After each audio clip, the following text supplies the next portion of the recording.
Pole sitter, you can choose inside or outside. Kevin Harvick choosing the outside lane.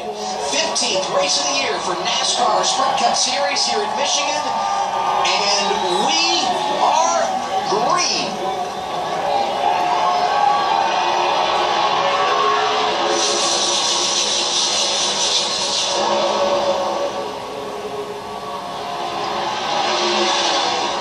Thought about making it 4 wide into the corner. They are 3 wide. Jimmy Johnson is there, Paul Menard, Kurt Busch. Outside lane paying off for Kevin Harvick. A lot of people wonder why. A lot of people will choose the outside line. It's just because you can arc it in, especially on new tires. You can arc the car in and carry so much speed. Oh, we got somebody sliding up the into the wall. Brian Vickers, the 2009 winner here, nearly came down across the field and nose first into the wall. Boy, he had that thing safe, Kyle, until it... Oh, no. What? No. Oh. Yeah, they were going pretty good.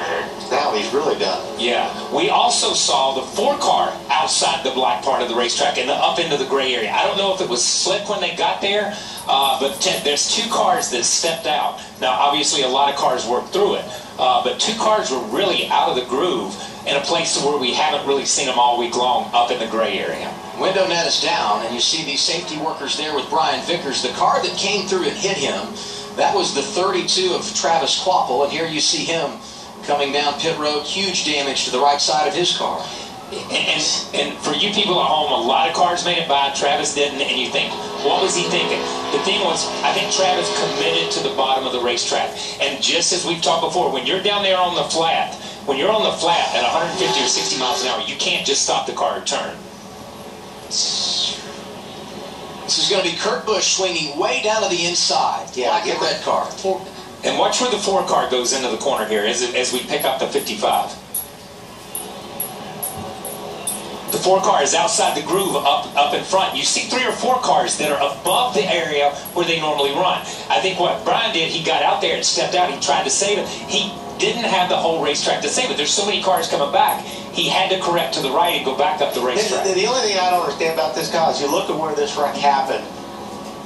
It just seems like some of these guys could have slowed that thing down a lot more. Although, you know, Travis was already in the grass. Travis, he had committed. He had committed, and you can't stress enough to people at home.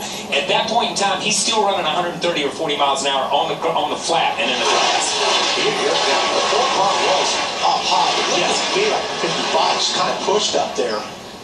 And he just if we got see that it again from if we see it again from you see the secondary here. You see these guys. Travis is already committed at this point. He's in the grass. Boom. He tries to turn even at the last minute, and there's nothing Travis can do at that point. The whole side of that car off. Talk about championship implications. Brian Vickers came into this race 13th in the championship. It'll be tough to stay on the chase grid after that hit today.